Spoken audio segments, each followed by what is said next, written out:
What's happening? My name is Brian, and I want to talk recovery. I'm from Philadelphia. I'm also known as Stoff from a rap group called 100X. We did some pretty okay things during the 90s. I fucked up my career. I got served out, Percocet out, booger sugared out. I'm gonna tell you where it all began at. And I'm gonna tell you where I ended up at. Like I said, my name is Brian, other known as Stoff from 100X. I'm from Philadelphia, North Philadelphia. My grandma, she's from Fontaine Street off of 16th and Susquehanna Avenue. My mom, she moved me up to Mount Airy when I was young, little baby. She got divorced. My dad was putting hands on her, and she couldn't take it. Well, Mount Airy was a nice part of town. That was considered uptown. You know, manicured lawns, middle class, everybody had a car, people went to good schools, and it was a great environment. North Philly, that was the hood. As I grew up, my mom, she really tried to give me the best of life. Sent me to the finest schools. I've been to private school, I've been to Catholic school, and as time progressed, I wound up in public school because I started acting up. I used to always go down North Philly during the weekends, down my grandma's house, which is North Philadelphia. And I love going down North Philly because that's where it was popping at.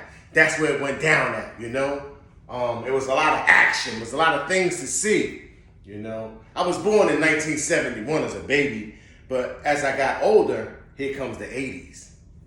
And in the 80s, it's just like the movies, the BMWs and the gold chains, and it was just a lot of action going on.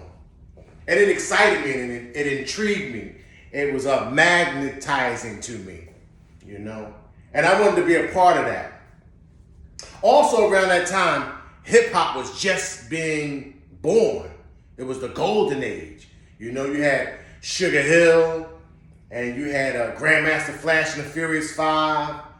Later going into Run DMC and the rest of them. But I can't forget Spoonie G.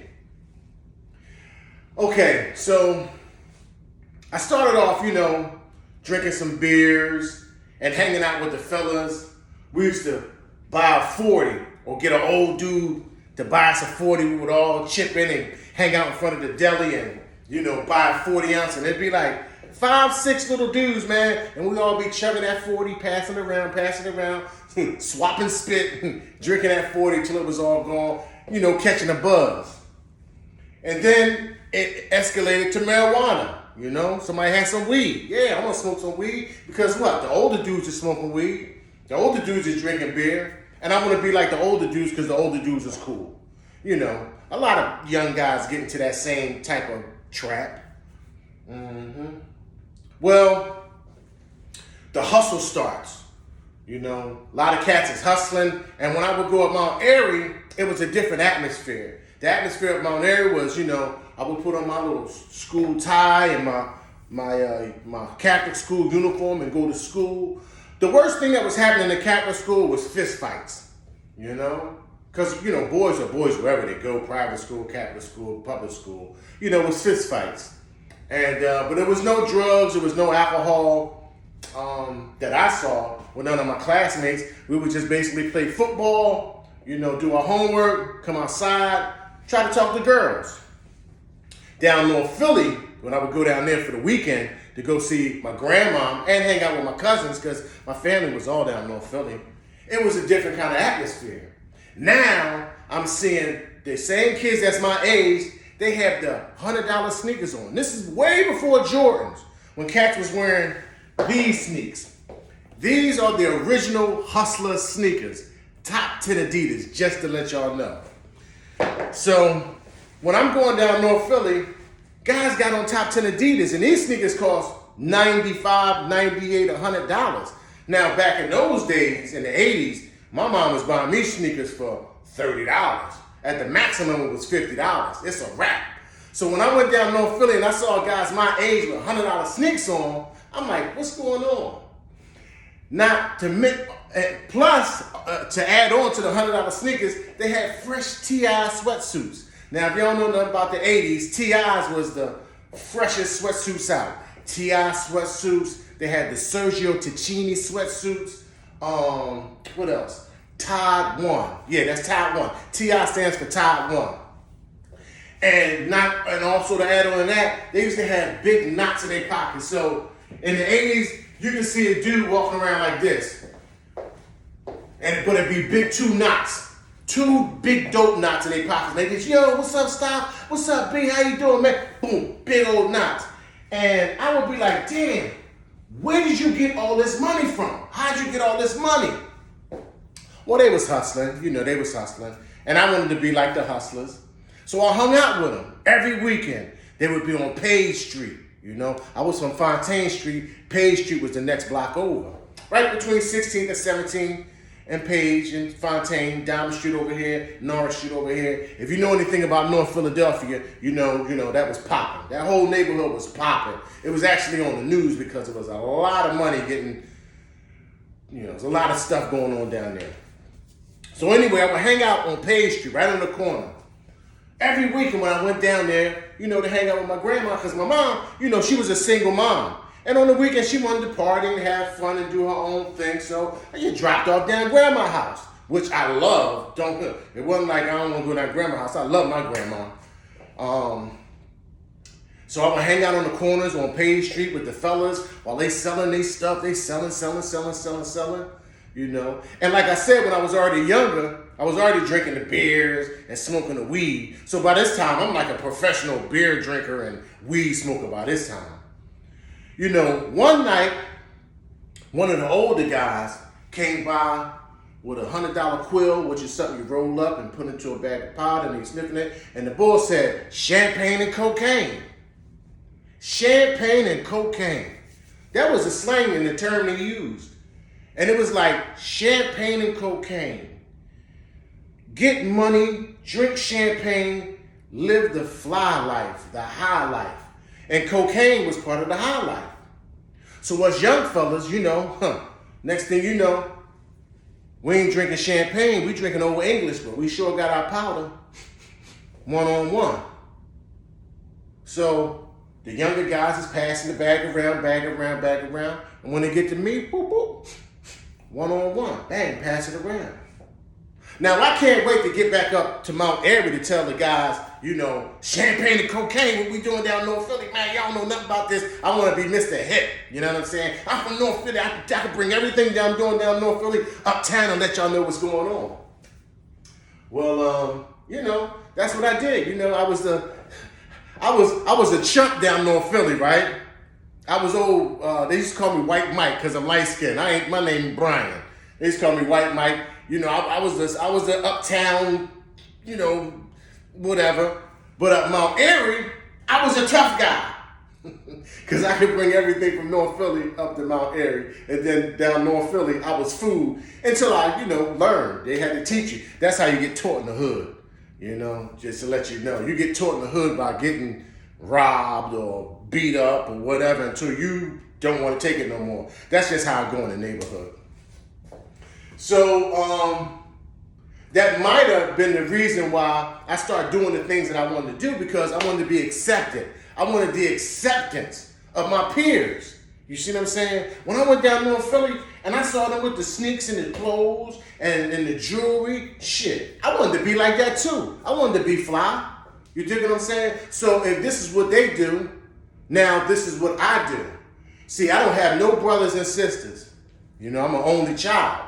So I grew up a little lonely. You dig what I'm saying? So I always was looking for friends and looking for acceptance and wanting to be a part of something, And that's really where I first started stumbling, by not having that self-esteem in myself to be like, man, I ain't doing that, until I found somebody or some characters or some kids that was into some other things. But because I guess my self-esteem was low, I was like, I followed the pack. I was not leading the pack, Well, let's see. You know, the 80s is still popping, and now I'm a part of that whole scene. And now I'm doing little things, and but not like the guys that was from down there. I remember one time I had bought a big gold rope, because gold ropes was popping back then. I bought a big gold rope from my first job, because I had my first job when I was 15 years old. I was a dishwasher at a local restaurant downtown on Delaware Avenue called the Marshalloo. And I spent $300 for that gold chain. But you know what I did? Instead of telling people that I bought that chain from a job, I fronted like I bought that chain from hustling. I was hustling, so I bought this gold rope because I'm hustling. But I was fronting. I was fronting because I wanted to look fly. I wanted to look down. I wanted to look like I was a part of, like I was doing what they was doing. But in all actuality, I had got me a job. So that was me trying to be a part of something, trying to be accepted into something, And, I eventually got robbed for that chain by a guy in the neighborhood. R.I.P. my man Tommy Hall. We grew up to be friends, but Tommy robbed me. That was another lesson I learned in the hood. You will get robbed. Tuck your chain. Don't wear it around certain people. Don't always show people what you got. Those was lessons I learned in the hood. But back to this addiction thing. So now I'm snorting crazy because it's a lot of drugs around, man. I mean, we was 15, 16, 17 years old with G-Packs.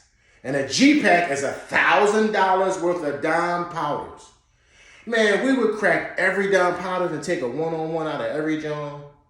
And we was kids, and we would be amped up out of our minds, like, yo, we'd be on the corner hustling, like, yo, this, that, other, and drinking 40s, but we'd be zooming, getting money, staying out all night to the break of dawn. To the break of dawn. That was an LL Cool J song. To the break of dawn. We was like, yo, to the break of dawn. We'd be out there doing our thing, drinking 40s, doing our thing, boom, boom, gambling and all that like that to the break of dawn. Well, it escalated, man. I got to the point where I was snorting so much coke, man, that I started having seizures. Because I just couldn't stop, man. Some people would be like, yo, man, I got enough. I'm going to drink me a beer, time to come down. Me, no. I don't care if I got to go in the house. I'm still in the bed pinging. One night, I snorted so much, man, that I fell out and had a seizure, man.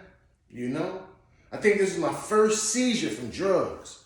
I fell out and had a seizure. I used to tell my grandma, I'm going to get a job. I'll be back, I'm going to get a job. Man, it'd be like 4 o'clock in the morning. My grandma would be like, well, it's kind of early to be going out and get a job. But okay, go job hunting. Man, because I got to get out the house because I'm in the room snorting. And I got to get out this room. So I'm like, grandma, I'm going to get me a job. Man, I got up to go iron some clothes.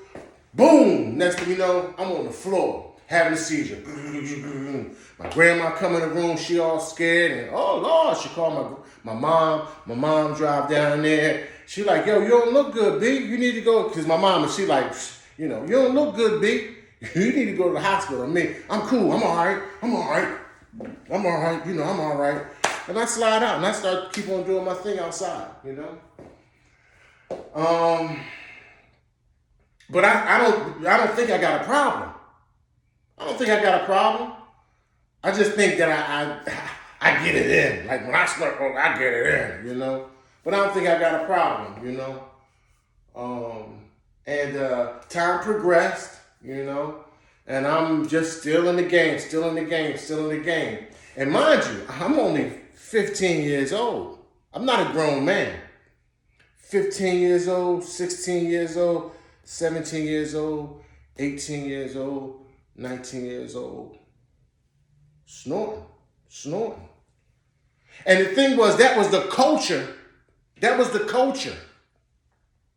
of my whole neighborhood, man. North Philly, we was snorting coke, man, in the 80s. At least on my side. That's what we was doing, man. Us up the hill niggas, we was snorting, man. We were snorting and hustling, man. And I was learning the ropes. You know? I was learning the ropes. You know? I remember one night, not knowing what I was doing, I'm out there on on Page Street on the corner. And they was going through something with the guys across town. And they came through and started shooting. Bop, bop, bop, bop, bop. Shot the whole corner up. And I'm so green, you know, that I'm just standing like, damn, they shooting. One of the older dudes had to pull me down. Get down, man, and pull me down on the ground because I could have got shot because I'm so green, I don't realize when somebody's shooting, you need to duck and get low. I'm just a nut. I'm just a nut, you know, trying to look the part. I got the fresh Gucci sneaks on now because, you know, I done elevated in my hustle. I got the fresh Gucci sneaks on. You dig what I'm saying? I don't know what kind of clothes on, but I remember them Gucci sneaks because after he pulled me down to the ground, the first thing I look at, I'm not worried about if I'm shot. I look to see if I scuff my sneakers. You know? So I remember them Gucci sneaks. And it was things like that I was experiencing during that time. Getting robbed, being in shootouts, getting shot at. I wasn't really doing no shooting out back then. I wasn't shooting, man, not really. I wasn't shooting out nothing. I was just, you know, getting along, being part of one of the guys, you know what I mean? Shit, I was fooled back then. I was fooled, man. You dig what I'm saying? I was trying to learn the ropes and I was doing what they was doing. They snort coke, I snort coke. They drink, I drink. They hustle, I hustle. They buy Gucci sneaks, I buy Gucci sneaks. They buy gold chains, I buy gold chains. I was just following the pack, like I said before. Well, it's getting out of the 80s now, and it's going into the 90s. You know, I kind of realized that I was flawed in my thinking, you know, because I had wanted to be a drug dealer, you know, not to mention my neighbor, he had the BMW, white on white BMW with the white kit. He had an MCM blue leather interior with the MCM rag top on the top. And yeah, I wanted to be like him. You know, he had the flyest girl in the neighborhood with the big door knocker earrings and the banging body, you know. And I was a fly young boy too. I was a fly young boy. But I was a fly young boy. And, you know, he used to ride me around like, yo, B, get in the car. And that used to make me feel fly, like I'm the dope boy, young boy. You know what I mean? When he dropping off work, I'm in the car. You know what I mean? And he would pass me powder too. Boom, here, big. And I'm 15 years old. I'm not a grown man. But he was still young too. He probably was like 21, 22, 23. You know, so. Anyway, it's you know, it's moving out of the 80s and it's going into the 90s, and I realized that my thinking was flawed. You know what I mean? Like I said, I did have a job when I was 15, so I did know how to go to work. I did know how to go get a job because I do come from good stock. You know, my mom and my grandma, they worked. My grandma worked at Campbell's Soup, met my granddad. You know, my mom always had a job. Not sometimes, always had a job. She moved us out the ghetto up to Mount Airy on her own. So I come from good stock, so I knew how to get a job. So when the 80s start coming in, I realized, when the 90s start coming in, I realized, I done messed up somewhere. You know what I mean? I done messed up somewhere. So I put the powder down. But one thing I learned is that in this recovery, because I'm in recovery right now, and this is what recovery look like. That's why I got my gear, sobriety is gangster. This is what recovery look like, but I ain't gonna get off them. So recovery is fly, recovery is gangster. I just want to finish that point. This is what recovery look like. So what I've learned in recovery is that if you don't just say, I ain't doing drugs no more, what you'll do, what I did, is I switch from one drug to another. Thinking that, okay, I'm going to get off of this right here because I'm bugging, I can't keep no money, I'm effing packs up. I'm messing packs up. Now when you give me a pack, and I got a story for you. Oh, see the boy robbed me, or this and that, other, da, da, da, da, da, da. But I've been up, you know what I mean, got a meaning. So I ain't like being like that, you know? Because like I said, I come from good stock. I always consider myself a thoroughbred. Even when I had low self-esteem, I was trying to be the flyest low self-esteem boy out there. So, you know, I stopped snoring gradually. But then I switched, you know. My man California Mike came into play and he introduced me to Black Dust. California Mike, that was my man. That was my man, Pots and Pans, R.I.P. California Mike, you know. He used to ping too, and he had stopped. You know, he used to have his thing. I seen little green men. He used to have his thing. I see little green men. And anyway, but that's his story. You know, but he had stopped. But he smoked dust. And here I go again. Now, Cal was my friend. He wasn't somebody like I was trying to just, you know, the tough guys, and I wanted. Nah, Cal was my boy. That was my boy. That was my boy. And we were drinking, we smoked out weed, but then he pulled out the dust. I was like, what's that? He's like, man, it's Black Dust. But he put me down. He's like, yo, but it's shit with this, man. It's shit with this. Meaning like, you might get caught up smoking this dust. You know what I mean?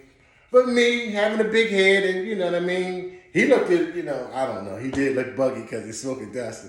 But I don't know, that's my state of mind. So now I'm smoking dust.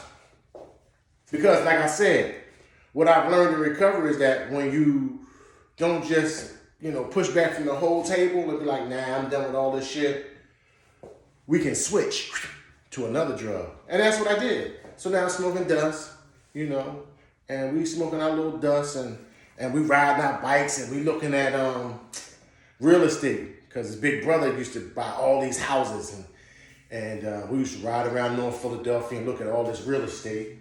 You know, look at all this real estate. And he would tell me about fronts and bricks. And, you know, this how you tell if a house is good just by looking at it from the outside without going in. And you see the bricks, if they flat and there ain't no rain coming down and the water ain't sticking. And he used to have all these different types of sciences and mathematics on houses because his big brother Tone put him down with, you know, all these houses.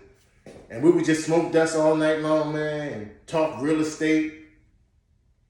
And, you know, and just be bugging, you know what I mean? We was young. I might have been like 20 years old, you know what I'm saying? And, you know, so we smoking dust. And some of my friends, they used to tell me, yo, B, man, I don't like you when you smoke dust, man. And I ain't really realized what they was talking about because I'm the dust smoker. I'm not the person looking at the person that's smoking the dust. So I didn't really know what they was talking about, you know? My man Lex Gruber, he told me that. Yo, stop. I don't really like if you smoke dust, you know what I mean? But shit, I liked it, you know what I mean? You know, it was like a hallucinogenic type of weed. I used to explain it like it's like marijuana with maple syrup poured all over top of it. It was heavy. It was like weed heavy. You'd be like, yo, you'd be sliding down the fucking wall and, you know, bugging, whatever. And it ain't nothing but a bunch of chemicals in the bag, you know what I mean? Fucking mint leaves and embalming fluid and all this stuff, shake it up in the jar, put it in the freezer, and make little bags of it. And so we was just smoking chemicals. I was just smoking chemicals, you know what I mean? Which start fucking my brain up, you know? Start fucking my brain up, you know? You start not being able to speak anymore. You don't know how to put words together intelligently. You like, yo, I'm saying, and you know what I'm saying, and yo, and then the boy, you start getting, at least I did, you know what I mean? Start getting into some real hood talking type of thing. Because it was fucking with my brains, because I'm smoking chemicals, you know? I'm smoking chemicals, straight chemicals, you know? And I saw my boy have a seizure, and I didn't know what was going on. And that's when you really get into this thing like, he need milk. You know that thing? So when you really have too much dust in your system, you drink milk, and that help you to come down. But nevertheless, all right, then, angel dust. So I'm smoking dust, and, you know, I'm still a hustler. So now I'm going up to 21st and Diamond. I actually got bundles getting sold out there. Because I always had this thing like, if I'm a hustler and I'm getting high, well, why don't I just start buying the dust oils and weight, you know what I mean, in the ounces and make my own and then push that to make some money and I got enough dust to smoke. So I'm smoking dust like a motherfucker, man. Smoking dust like a motherfucker because I got it like that. And I'm making money, so I'm just a dust smoking, dust selling motherfucker. And, excuse my language. And, I don't know. Some kind of way that faded off over the years because, over the years it like faded out.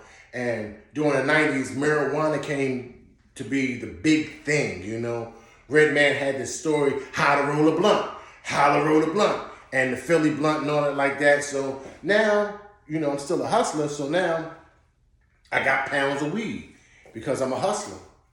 And I'm selling pounds of weed because, again, I smoke a lot of weed because I done put the dust down, right? And I switched. Like I said, in recovery, now that I learned, if you don't just push back from everything, you tend to just switch and think like, oh, I left that alone. Yeah, I used to do that. Not knowing I had an addiction problem. All along, I'm learning that I got an addiction problem. I'm in retrospect, I see that I had an addiction problem. But at that point, it was like, nah, I ain't smoking no dust no more. I'm smoking weed. But I got pounds of weed. You dig what I'm saying? So I'm smoking weed like a mother. You dig what I'm saying? And I'm hustling and I'm doing my thing. But every once in a while, while I was selling all that weed, I would go on a major coke binge. Major, and then chill. You know what I mean? Because it was sticking to my ribs. It still was like a part of me. Yeah. So anyway, I'm smoking the weed, I'm selling the weed, and it's all kinds of different stuff going on at that time. I used to rap in a group called 100X. So during that time in the 90s, I'm a rapper. All through like 94 up to like 2001, I'm a rapper. So I'm going overseas with my man Greg Osby. I'm doing tours all through Europe. I'm doing tours all through Japan, and we tearing the city up, my name is getting big and I'm trying to chase this record contract. Chase this record contract. I'm selling this weed and I'm snorting coke and, I live with 5 white girls over at Temple University in the dorms, and I got dreadlocks and I'm a wild. They used to call me Madman. I'm a wild man. You know what I'm saying? And we hooked up with a guy named Blair Thomas, who was a football player. He's a retired football player. He played for the Jets. He graduated from Penn State and went to the Jets, and then he went to Dallas Cowboys later on in his career and was the backup running back for Emmitt Smith.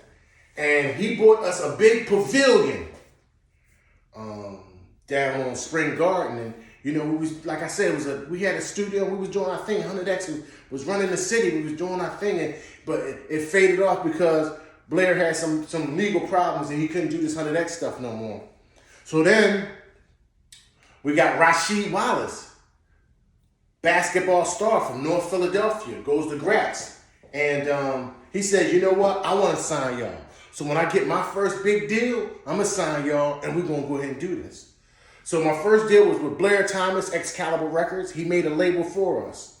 Then my second deal was with Rasheed Wallace. He made a label for us, Urban Life Music. And we had a crazy run. But during this time, I am smoking dust, I'm smoking weed, and I'm snorting coke like a motherfucker. But I can rap my ass off. Right? But I don't know that I'm blowing my career. I'm not focused. I got all this money around me and I'm not focused. I'm not in the moment like, okay, stop. This guy has $1 million, right? He has several millions of dollars. She just signed for $80 million, okay? And I am a fucking asshole. I'm snorting coke and smoking weed and smoking dust and being wild and getting into fist fights and rapping, but I'm not focused. Laser beam. Had I been focused laser beam, I would have made it because I had the skills. I was doing shows with Biggie Smalls, Mobb Deep, Wu-Tang Clan, Ice Cube, Nas. I was these guys opening act. Me and my crew 100X. And instead of politicking with these guys, I would get drunk and high with these guys. Us and Mobb Deep, I remember it was me. I can't remember who else it was, but it was Mobb Deep, both the Bulls, and the one that passed away, Prodigy. We getting drunk like a mug, and all I can do is brag on Philly like, yo, y'all don't get fucked up like we do, because in Philly, man, we did da. And I'm drinking. And he drinking, we smoking weed. Next thing you know, the boy Prodigy, he start throwing up in the Kentucky Fried Chicken bucket. And I'm like, yeah, I told you, you can't get more higher than me. Because like I said, I'm an asshole. My mentality was like, I'm the toughest guy, I'm the strongest guy, I'm the most bravado guy, because I can either outfight you, or I can outdrink you, or I can outdrug you. So instead of politicking with these guys and saying, yo, what's up, brother? What's your number? Let me come up to New York and holler at you. Who do your beats? You know, how'd you get this show? Who's your promoter? Instead of doing all that shit, I was trying to get high with these bulls and then get higher. That was some dumb shit. So like I said, I blew my career because I wasn't laser focused. Because I was around these guys. I was around Biggie Smalls, the best rapper in the world, and I blew my opportunities because instead of politicking with these guys, I was too busy trying to impress them by getting high with these guys or find the weed. I knew where to find you some weed or all this instead of politicking with these guys because I wasn't focused because my brain was cloudy with all kinds of drugs and alcohol. While I'm rolling with a millionaire, Rasheed Wallace, who just signed for $80 million, while I'm rolling with a millionaire, Blair Thomas, who had $18 million, who was an NFL football player, instead of being focused with these guys, and I'm the best rapper, all I want to do is drink and get high and be a wild man. So I blew my career because I wasn't laser focused. I had all the opportunities to be the best rapper I could be, to make the most money I could make. But no, I want to get high.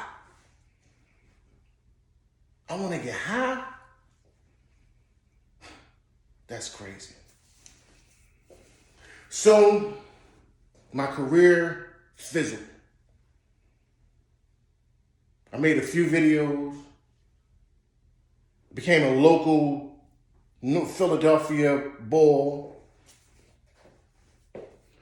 Ram Squad was the other group from North Philadelphia. And after 100X faded out, here came the new generation, Major Figures. Wallow and Gilly, Ad Lava, Bump,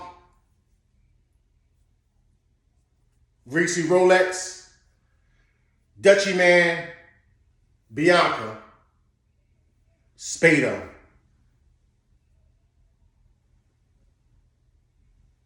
They filled that gap because I fell off. They filled that gap because now I'm just on the avenue straight hustling. I don't even rap no more.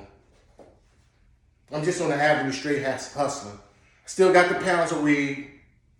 I ain't focused. Tommy Hilfiger, he come over to Susquehanna Avenue to rap.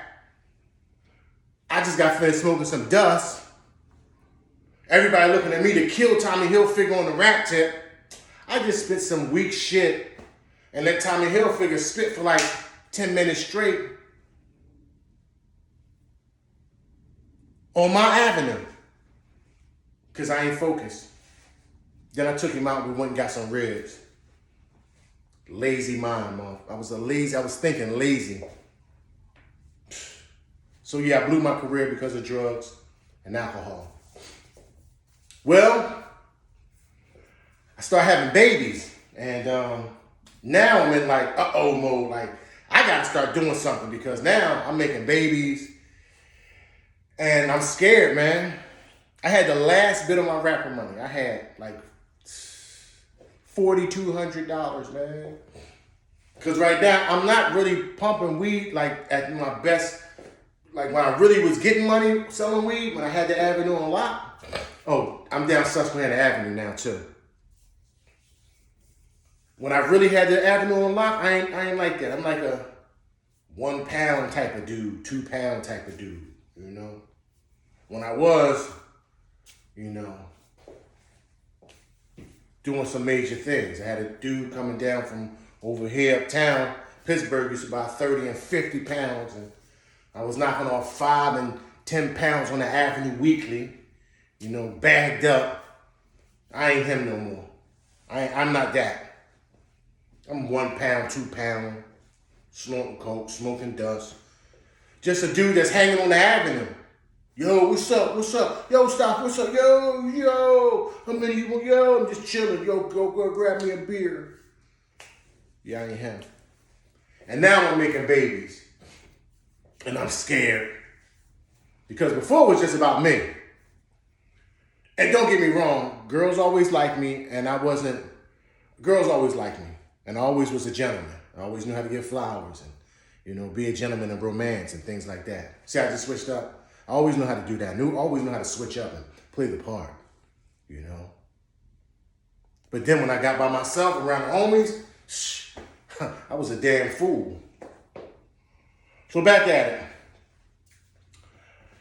it. I got babies. I'm scared. I got a girl. And I don't know what to do. I live over top of a barber shop on the 3rd floor in a small apartment.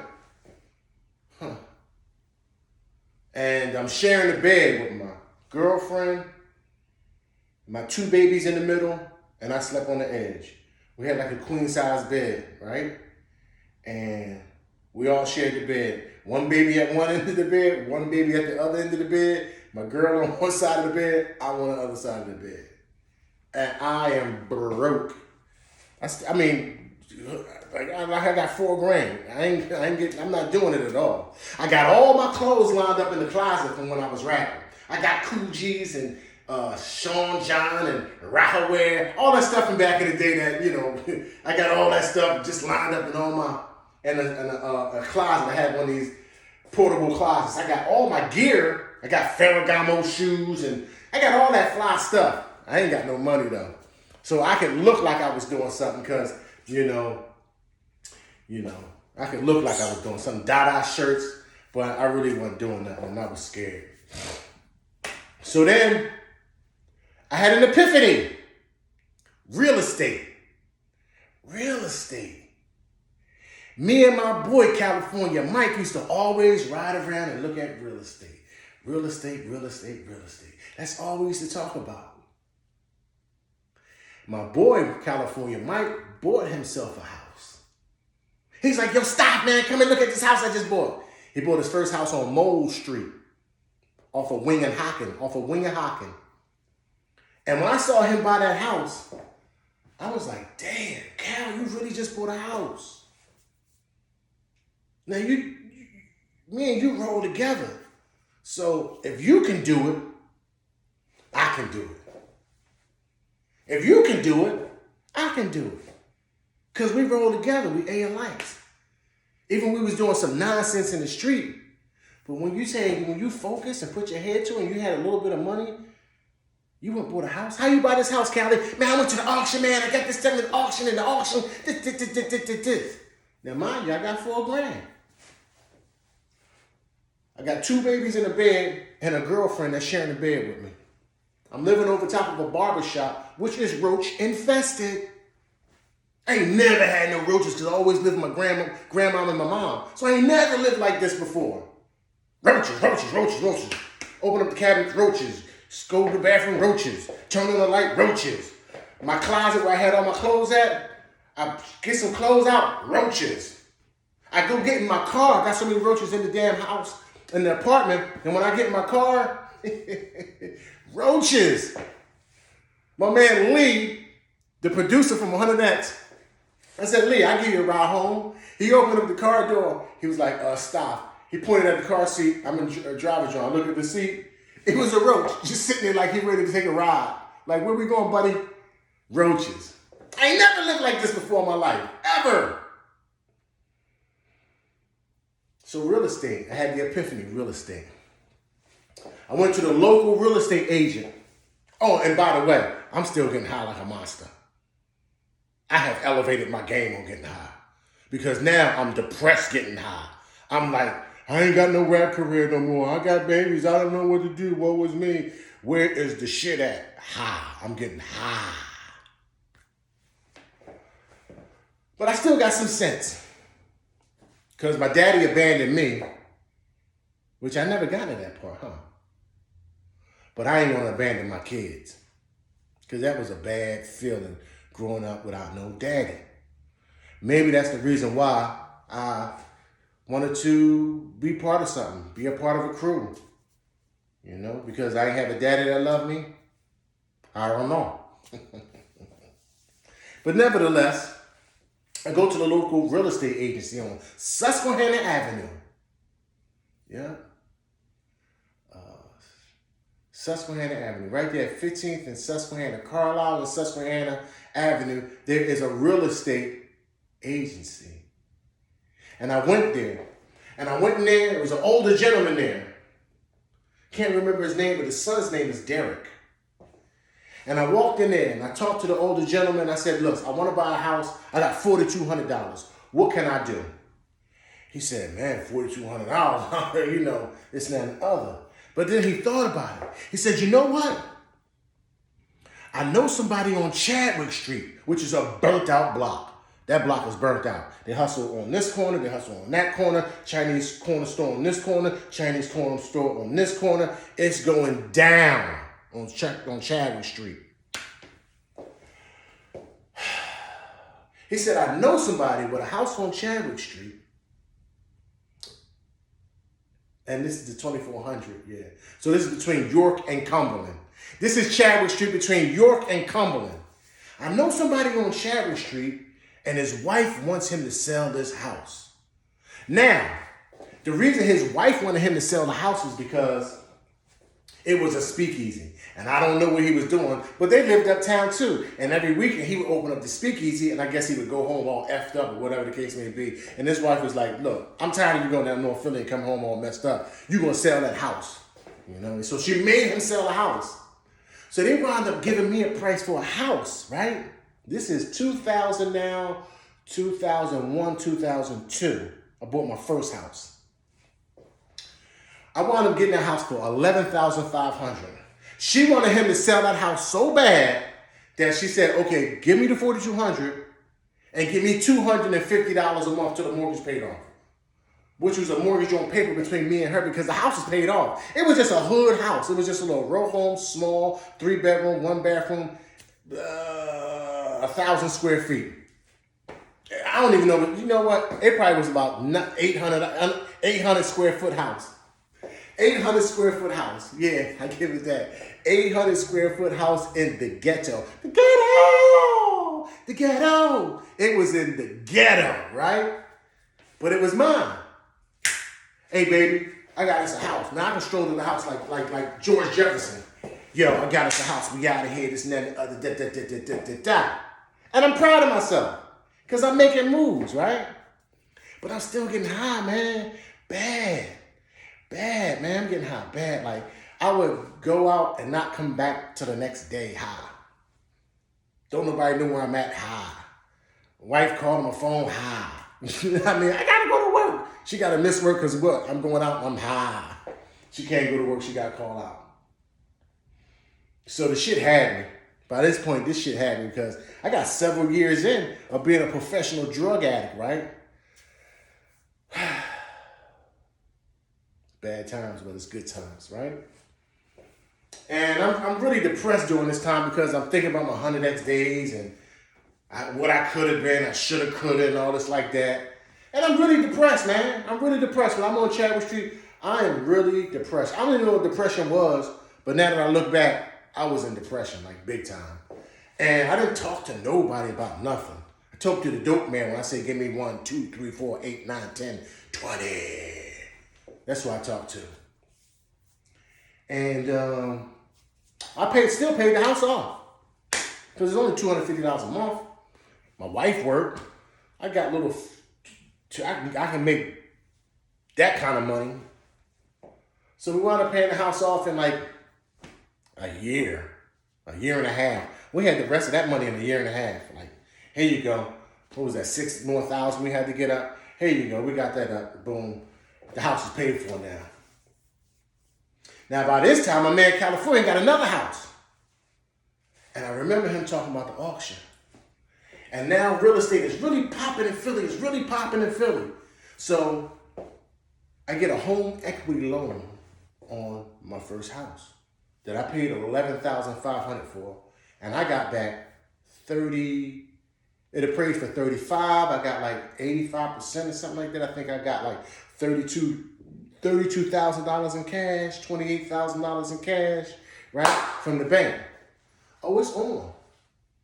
Because see, I'm still a hustler. And now I got something to play with. Oh yeah, I'm still getting high. I go out, I'll spend $700. But I'm not stupid yet. So I take that money, I go to the auction. I'm in the auction, and because I ain't had no job, I used to put all my houses in my girl's name, right? Because that's the only way I got that home equity loan, because it was in my girl's name. Because you got to have a job to get a home equity loan, because they want to show your income. And because I always hustle, I didn't have no job. Long-term job. I would get a job here and there, construction for 6 months and such for this month, but I ain't had no long-term job. You dig what I'm saying? So go to the auction, get a house for, second house was 10 grand, 8 grand. Second house was $8,500. Right off of where I used to buy dust from. I can't remember the name of the street now. But anyway, bought a house up there, put like 10 grand into it. So I'm 18 into it, right? Put a tenant in that. He paying me $550 a month. Take a home equity loan on that. Get $30,000 again. So I'm like, oh, I'm on to something. But I'm still getting on. I'm still doing my thing. But now I got 2 houses, right? One I live in, and one I got a tenant in. You know what I do. I go get a home equity loan on that house. I got, I said that. I already said it, right? I got $32,000 from that one. So the first one I got like $32,228. The second one I got like $32,000 from. I buy the house across the street from Chadwick Street. Bought that for $12,000. Looked out the window one day, and the dude was across the street cursing the lady out. I'm tired of this block, because the block was burnt out. I'm tired of this block, this damn block. This whole block is messed up. This lady won't pay me no rent. This and that and the other, blah, blah, blah, blah, blah. Now, I got about 20, because I had 32. Yeah, I'm fucking up money. I still got about $7,000 in the bank, right? Because this shit's happening fast. It ain't like, that year I bought 2 houses. Right? So I go out there, I say, yo, man, so you want to sell this house? He's like, yeah, man, if somebody gave me, what did I buy that house for? $6,000. He said, man, you got $6,000. You can have this mother effer. I said, $6,000? I don't care how messed up it is. I looked in the house, it was tore up. Man, I don't care how messed up this house is inside. I give you $6 grand. And because I know business, I never would do nigga business. I do business. So I go get a title insurance on it, right? And I would do my due diligence to see if there was any liens or encumbrances on it. You know what I'm saying? Because I'm a hustler. I'm not going to buy something and you burn me and it's in somebody else's name. Everything came back right. I gave him the $6 grand, my house. So now I got 3 houses. 3 years. Matter of fact, in 2 years, I got 3 houses in 2 years. I'm doing it. I'm doing it on paper. On paper, I'm doing it, but in my head, I'm a mess. I got 3 houses in 2 years, right? I'm going to the corner store one time, and my man Mikey Raw up there. Mikey Raw is a thoroughbred. And I tell him, yo, one of his homies asked, yo, stop, you want to sell that house, man? I give you $10,000 for the house right now. Because they knew I was getting high. They knew I was getting high. Because I cop off the motherfuckers in the neighborhood. I give you $10,000 for the house right now. I was like, all right, man, you give me $10,000 whatever you want. So another day when I came outside, my man Mikey Raw was like, yo, stop, you talked to such and such. He said $10,000 for the house. I said, you know what? I said 10 because I was just talking. And I know you're doing all right in life.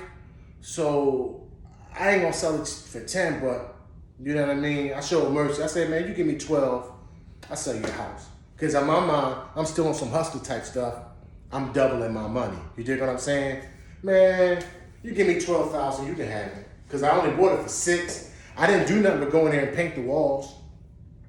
Take the house for 12 grand, I just doubled my money. He did his due diligence. Seen it was in my wife's name, this and that, and the other paperwork was right, no encumbrances or liens on the property. He gave me 12,000, cash me out, bye. That's his house to today. He moved his family member in there, right? So now, I'm getting paper, man. I got the 30 grand, I got the 30 grand, I got the 12 grand, I'm making moves. But I'm getting high, man. I'm getting high, you know? My wife is constantly in a state of, is this nigga coming home tonight? Constantly. But we move on. So my boy, Black Rob from Susquehanna Avenue, everybody now know I'm getting houses, right? They all know I'm getting houses, stop get houses, right? And I've always been a thoroughbred in the neighborhood growing up, right? You know, as a young boy, when I was a kid, I was the poo putt, right? And then I raised up and I started making my hustle ways and this. So I was a thoroughbred. I had a name, 100X. I'm going overseas. I was on BET. I was on MTV. So by this time, it's like we all know stuff. We know what we're here about. You know what I'm saying? So my man Black Rob from Susquehanna Avenue, he was like, yo, stop. I just bought a house. I want to show you what I got. So I'm like, all right, then, show me what you got. He take me up Van Pelt Street, between Berks and Norris. And he said, look what I just bought. I look at the house, nice. It's a nice block. Now, we're still talking about the ghetto, but it's one of the nice blocks in the ghetto, right across the street from the school, so it's only one row of houses, a quiet block. Nice. I said, damn, this joint is nice, man. It's a 4-bedroom, 1 bathroom, living room, dining room, kitchen, small backyard, probably is about 1,200 square feet. Now, mind you, I'm living in a house that's 900 square feet, right? So I'm looking at that joint like, yo, this is nice. This kind of reminds me of my grandma's house on Fontaine Street. So my grandma was a 4-bedroom, 12, I'll give it 1,200 square feet, right? So I looked at him, I said, yo, Rob, how much you pay for this house? He said, man, I paid $5,000 for the house. The old man sold it to me because he left it to all his kids. He left houses to all his kids. But all they do is get high, man. So he said, man, he's selling all the houses one by one. So he sold it to me for $5,000. Now, I know Black Rob's a hustler. So he think the same way I think. Double your money. So I said to Rob, I said, yo, this joint nice, man. This paperwork come back right, man. I give you $10,000 for this joint right now. He looked at me like, you for real, Stop? I said, yeah, I'm for real, man. I give you 10 grand for this joint right now. He was like, all right. I said, whoa. Now that I know you want the house, the paper, and I want the house, right? I said, this is the process of buying the house. I gotta go get a title insurance on the property to make sure there's no liens and encumbrances on the house. Like I said, I know how to switch. I know how to be the crazy man, then I know how to, play the role or actually play the part, and I'm pretty good at that. There's no liens and encumbrances on the house. We gotta do right business. Stop, ain't nothing gonna happen. Now give me the money once the lien, you show it ain't no liens, and then everything will go smooth. I love you like a homie, but I gotta do business the way business is done. He understood that. Took about more than 2 weeks. All the paperwork came back right. Gave him a cashier's check, $10,000. There you go, man. Bang, cashier's check. Now with a cashier's check, it's not like a written check. It's straight, You just put it in the bank and you got 10 grand. Because it's transferring cash. That slip is actual money. So when you take that cashier's check and put it in your account, that is actually cash. It counts as cash. Gave him that cashier's check for 10 grand. Boom. I got me another house. This one, I'm like, yo, baby, we moving out of this on Chadwick Street. Because now I think Chadwick Street is the problem. That's another thing I learned in recovery. It ain't me, it's Chadwick Street. Chadwick Street is just too rough. It's just too much drugs. It's just too much everything. I gotta get off Chadwick Street because Chadwick Street is messing up my life. So I moved over to Van Pelt Street with my family. Because I always wanted to do the right thing. I got a good heart. You know what I'm saying? I got a good heart. I'm a good person. Just addicted to the shit. So we move on Van Pelt Street. Nice. Happy. We happy. I'm really trying to stop getting high, man. Now I'm trying to stop getting high. You know, I would come in from the morning and I would cry, I'm tired of this shit, baby, I'm tired, I just can't stop. And I would go be good for a month or two and then be the same shit. But I'm trying. Now it's like, I got a problem. My girl's father introduced me to Narcotics Anonymous because he did not like me and he wanted my girl to leave me, but she wouldn't because she fell in love with me. So he was like, man, I'm taking you to a meeting. He's a cool dude, man. Baba Tunde. Yeah. I'm taking you to a meeting, man. And I'm like, okay, let's go. Because at this point, I want to be better. I want to get this monkey off my back. So I start doing the meetings, and I'm trying, man. But I'm one of them defiant dudes in the Narcotics Anonymous meeting. I would ask questions like, man, ain't nothing wrong with weed. I can just leave coke. I would say that in the meeting, like, raise your hand. They'd be like, anybody got something to say? Yeah. Yo, I ain't going to stop smoking weed. How you been a drug addict meeting for drug addicts, and you telling all the drug addicts, yo, I'm doing this shit my way. Y'all can stop doing this and stop doing this, and I'll stop doing this. But I ain't gonna stop smoking weed. Y'all tripping. I'm gonna have me a beer every once in a while too, because I want a beer. So F that. And they would just look at me like, keep coming back. Because they already knew that I was being stubborn and my way wasn't gonna work. But you couldn't tell me that at the time. And so anyway, I'm starting to hit meetings up every once in a while. But I'm still going through the motions and this and that and the other. And remember, I had the 30,000, the 30,000, the 12,000, right? And then I just bought this joint for the 10, right? And it was so nice, all I had to do was paint those walls too and put some flooring through there, right? So I'm sitting on paper. I'm looking out the window and I'm walking in the neighborhood. It's a huge 3-story building right there on Norris Street. Right there on Norris and Van Pelt, right on the corner. Big old daggone 3-story. And I told my girl, I said, yo, we're going to get that property. And she was like, we're going to get it. And we would like we would will things into existence. She believed in my real estate hustle so much because now I'm showing, proving myself. It ain't just a crazy man coming like, yo, we're going to buy a house. And I ain't got, yo, I would be like this. But I can handle business like, because I still got that hustle mentality. I know how to handle business. I know how to do due diligence. I know how to connect with people. I know how to speak to people. You know what I'm saying? I know how to navigate through the waters of business. So she like, okay, B, we're going to get that property. Don't you know, I went on the down to the city hall, records and deeds. I did everything to find out who was the owner of this abandoned 3-story building.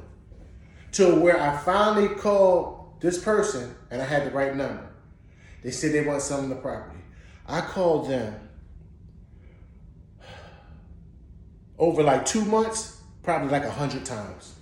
Yeah, how you doing, Miss Such and Such, and the other. No, I ain't interested. Okay, boom. Hey, how you doing, Miss Such and Such? I just wanted to let you know, just find out, did anything change with the No. Hey, how's it doing? You know, it's rain coming down, and I see water just sliding down the building. This don't look too good. Okay, that's another. Hey, how you doing? Yeah, I just wanted to let you know that I see people going in and out of there. I think they're getting high in the building, this and the other. Might be a fire hazard. You know, if somebody burn the house down, burn somebody else, and they're going to sue you. All right, yeah, I ain't interested. I ain't trying to hear it. Hey, how you doing? To the point where she was like, hey, how you doing, Mr. Success? I was wondering, you know what, Brian? Y'all can have the house. Give me $16,000. I was like, $16,000? She's like, yes, you get $16,000 up. I'll give you the property. Mind you, it's an abandoned property.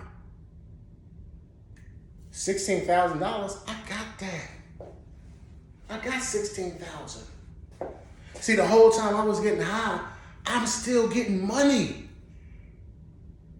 And I'm still getting money, man. So I got $16,000 in the bank, man.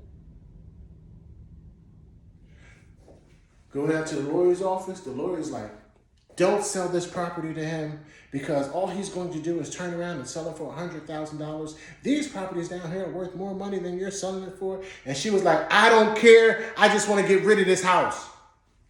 Because she inherited it from her brother. It used to be a cheesesteak place and all that stuff like that back in the 80s. But now it's 2006. It's been abandoned since the 80s. I just want to get rid of it, she says. Give her $16,000. Sign the papers. This is the first house that I had in my name by itself. See, all my other houses were in my wife's name. This 3-story was going to be mine. And I was going to do everything with it the way I wanted to do. Well, things worked out. Put a Dominican store in there. They was paying me $1,000 a month. I'm getting $500 from this property a month, $500 a month from this property, $500 a month from this property, $1,000 a month from this property. I got money in the bank. I'm getting high like a monster.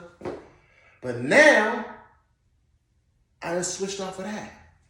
Because I'm going to these meetings so much, I'm really putting everything down except for weed. Right? A friend, a comrade, an associate introduces me to syrup and Percocets. It's about 2006, I guess, 5, something like that. And I told him, I said, yo, this shit do anything to me like coke, I don't want it. This shit gonna have me out all night long and spending my money and bugging and coming back in the middle of the night and having my wife get, I don't want none of this shit, man. He was like, no. This shit right here is smooth. You gonna be grooving. Grooving, what you mean? Yo, you gonna be chill to slow everything down, you gonna be cooling. I'm like, all right then. All right then, ain't that some dumbass shit? All right then. Because I don't know I'm an addict. Had I known I'm an addict, I'd be like, yo, I just ain't getting high no more. I'm just gonna keep on getting money. But I'm an addict. All right then, my dumb ass. So my first shot was syrup come in different colors. It come in yellow, which is the thickest.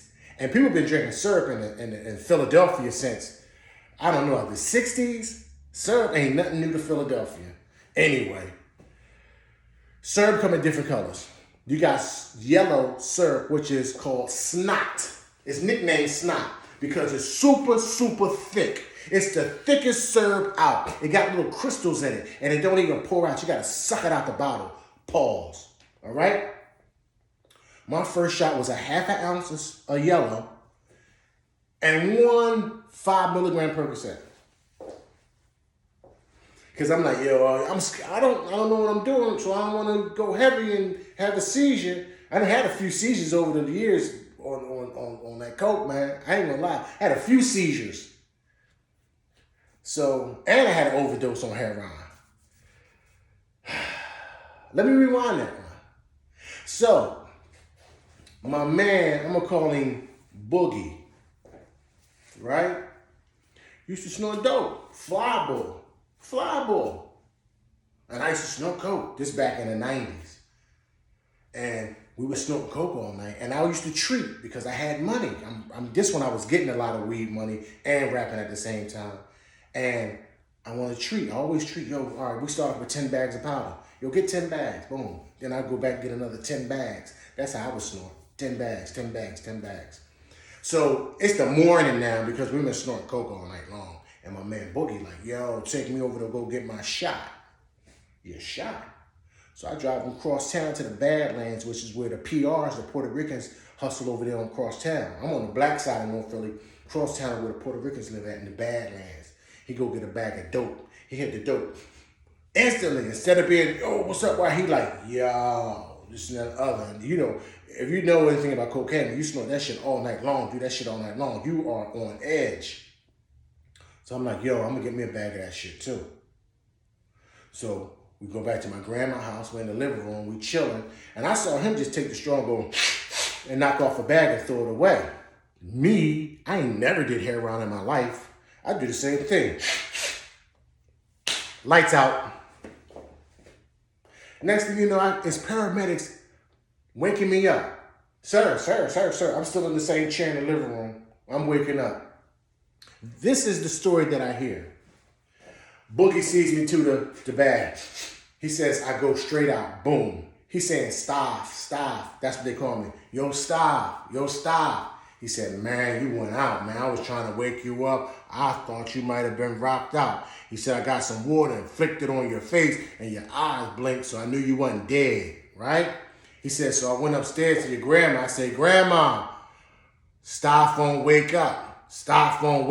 My grandma said, what you mean he won't wake up? So they came down, they called the paramedics. Now, I'm getting knocked in the living room. The paramedics is waking over me, and they're like, sir, what did you take? And I'm a liar. I ain't take nothing. They're like, sir, you had to take something because we just knocked you. So you had to take something. We want you to come to the hospital. Again, I'm all right. I'll be all right. So that's the story of me overdosing from heroin. Now, fast forward. Where was I at? The property, real estate, the 3-story. I'm getting money. This is going to be the first property in my name. And it's doing good. I got the Dominican store in there. I'm getting 1,000 from this. I'm getting 500 from this. I'm getting 500 from this. I'm getting 500 of this. I'm going to meetings. My man introduced me to the syrup. I'm drinking the syrup. I take the half an ounce of yellow, the 1 Percocet. I'm smoking weed, and I'm cool. I'm like, okay. I feel a little mellow, a little bit, because I ain't really indulged like, wow. Just 1 Percocet pill and a half ounce of snot. I feel mellow. I'm cool. Smoking me a little weed. I'm drinking some little bit of liquor. I'm smooth. Okay, cool. But the thing about addiction and drugs is that it's progressive. It's progressive, right? So it progressed from 1 Percocet and a half an ounce to me, I take 10 perks and an ounce or 2 ounces, right? Oh, and I take Xannies. That's where it progressed to. 10 perks, 1 ounce, 2 Xanax. So instead of now being, oh, that's mellow, that's cool. Now what's up, baby? My girl like, what's wrong with you? I'm chilling, everything good. Now I'm on some shit, I'm on some shit like that, you know what I mean? But I got money. So I'm just a fly-ass junkie nigga. Yeah, it's all right. Yeah, how much you want, babe? I'm the coolest thing on the block right now. You know what I'm saying? I'm all like that. Well, it wasn't cool, man. So now I'm slipping because I'm taking, this is my shot. And my drug dealers will tell you, my people from down 17th and J, they'll tell you my shot was 10 perks, 1 ounce, 2 Xanax. Every day. Now, the thing about syrup is they call it a hustler's high. You know why they call syrup a hustler's high? Because you got to be a hustler in order to afford it. Because that shit costs money. 10 perks, fives back then was $50. Okay?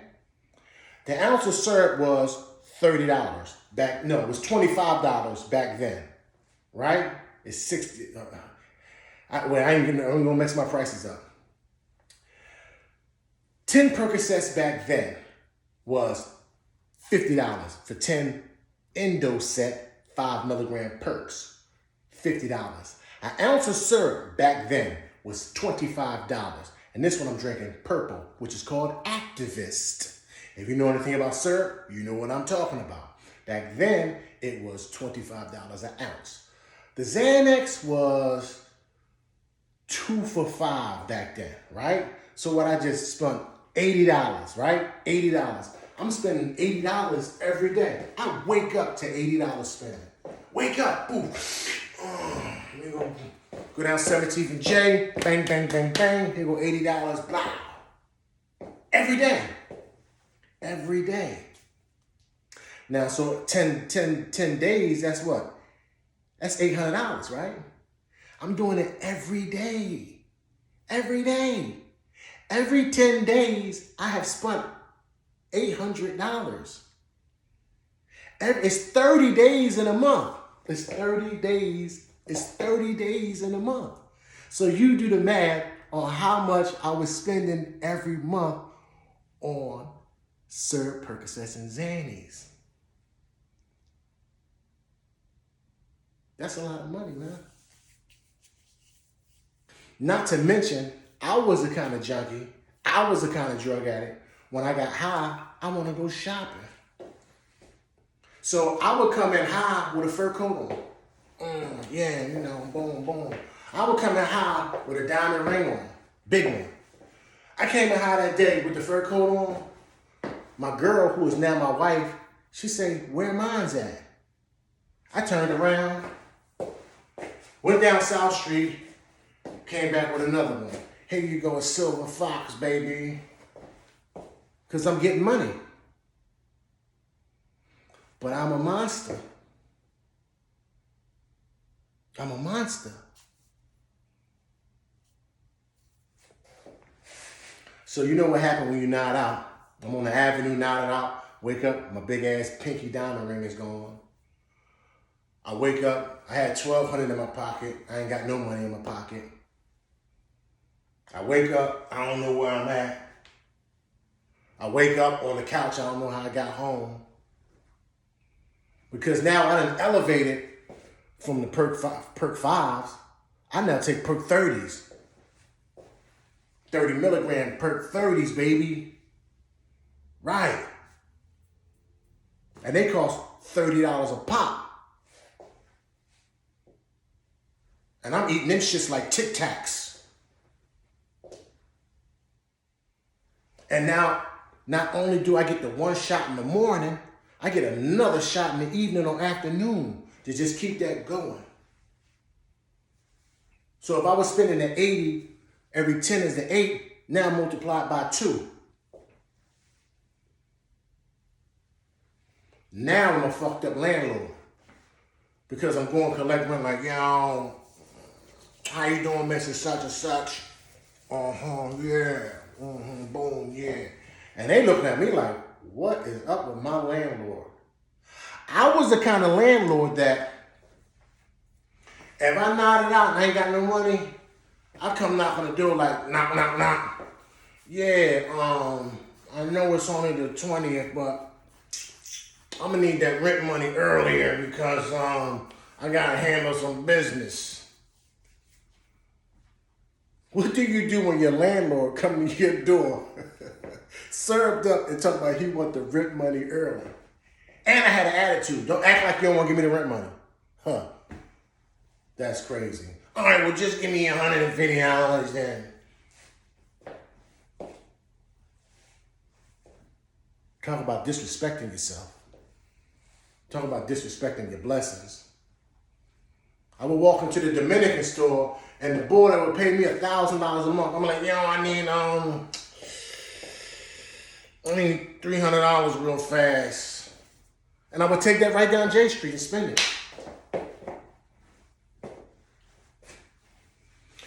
Got to the point now that I'm not paying the home equity loans. Because remember, I had home equity loans on those properties. And the way I would pay those loans off was from the rent. So $30,000 on a home equity loan, the loan amount is only about $250. So if I'm renting the property out for $550, $600 a month back then, we talking about back then prices, right? Then I'm still got $300-$400 in my pocket, and I pay the home equity loan off. So I would get the home equity loan, get the tenant to pay off the home equity loan, and I have a little chump change in my pocket. That's how I would play. But now I'm such an addict that I'm fucking up the chump change. I'm fucking up the home equity loan money. I'm fucking up all the money. It's to the point where I start giving houses away. Y'all don't even want this house no more. I gave it to a friend, so-called friend, the same one that put me on the serve. I gave it to him. And I said, look, the mortgage on this property is $250. So I already know I'm fucked up. But I don't want to lose these properties because again, I said they was in my wife's name. So I don't want to lose them. He said, all right, then I pay the $250 a month.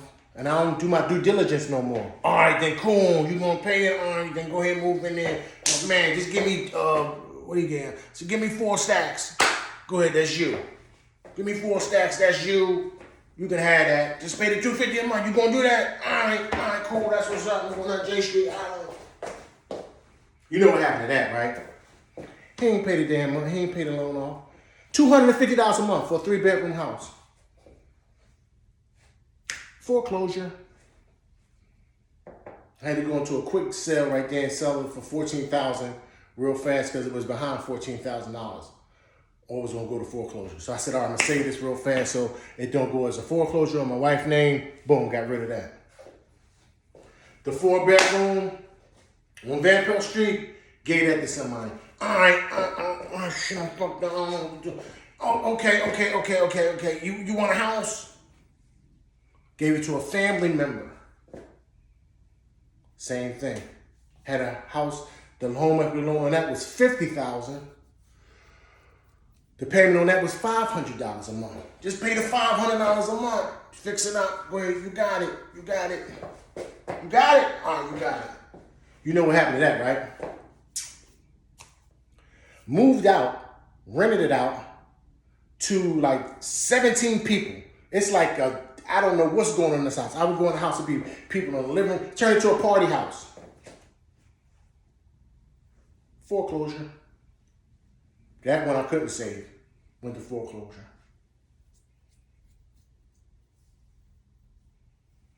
The house that I had, I got the one house over here with the one tenant up there where I used to buy the dust at. He the only one holding it down. He still got his job. But I would knock on the door and ask for a couple dollars every once in a while. Y'all, I need a couple dollars. Bad landlord. So I had 5 houses, right? 5, count them in the years. Bought the one for 6, sold that, right? Boom. Got this one, gave it to somebody, he messed up, I short sold that joint, boom. The Van Pelt Street, the one I bought and moved into, gave that to a family, they foreclosed on it, right? Now I'm down to 2 properties. The one that the old head dude is renting out, that I knock on the door every once in a while, and the Dominican